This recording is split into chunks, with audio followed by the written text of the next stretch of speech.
Okay, I know. Yes, this keyboard is 3 years old, but today, let's re-explore the RK84 and I want you to decide if this can still keep up with 2024's keyboards with its newly built-in mods. Quick disclaimer though, Royal Kludge sent me this keyboard for me to make this demo video. So out of its box, you get the keyboard itself, the manual, cable, and the keycap switch puller. Onto its build, being an RK keyboard, you just know this is solid. I've tried the RKG68, the RK98, and the R87 as well, which is installed in one of my setups. Never have I ever ran into any issues with Royal Kludge's keyboards. So this has some branding in its bezel, and by the way, that bezel is easily removable. We'll talk more about the teardown later. Its weight is 800 grams, mostly coming from its steel plate and batteries. Underneath, you get rubber pads with detachable magnetic feet that adds about 1 centimeter in height to the top of the keyboard. With its north-facing LEDs, the keycaps shine a whole lot better versus south-facing LEDs. I personally prefer north-facing LEDs, especially with the availability of long pole switches nowadays to avoid profile incompatibility. This has 22 RGB modes with adjustable speeds and brightness. Just press FN and home to change the lighting modes. Then press FN and the arrow keys to adjust either the brightness level or the cycle speed. This features an OEM profile with PBT keycaps. Stabilizers are factory lubed yet aren't completely rattle-free, so I went ahead and added some more dielectric grease and some cloth tape to its PCB for an extra layer of dampening. So far, I'm really liking how tight its stock plate-mounted stabilizers are. They're not the easiest to pull out. Overall, its built-in aesthetics is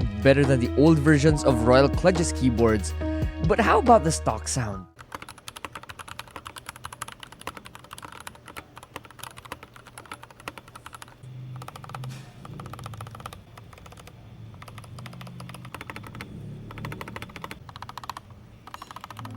So this keyboard is super easy to tear down versus other keyboards I've tried in the past. Just remove the bezel and then the keycaps, then the switches. Unscrew the plate from the case and watch out as the wires are still attached to the battery and the daughter board. Simple. Inside the board you get plate foam, then under the PCB you get foam as well, yet I would add some more to this for more mass and dampening. I highly recommend you use a PVC shelf liner for the bottom case as it is very easily cut into shape and it looks clean. Plus, it's also very cheap. I do not see any potential hurdles with modifying this keyboard, so I would give it a customizability rating of 8 out of 10. It would be a perfect 10 out of 10 if there were no screws at all and this were fully gasket mounted. This can be connected to 3 Bluetooth devices and can connect simultaneously. Just press FN, Q, W, or E to switch devices. When wired though, you get access to its USB pass-through. I tried this on some of my devices and would only recommend you use these for low-powered USB devices and not for power-hungry ones like an external hard drive. This works on Mac,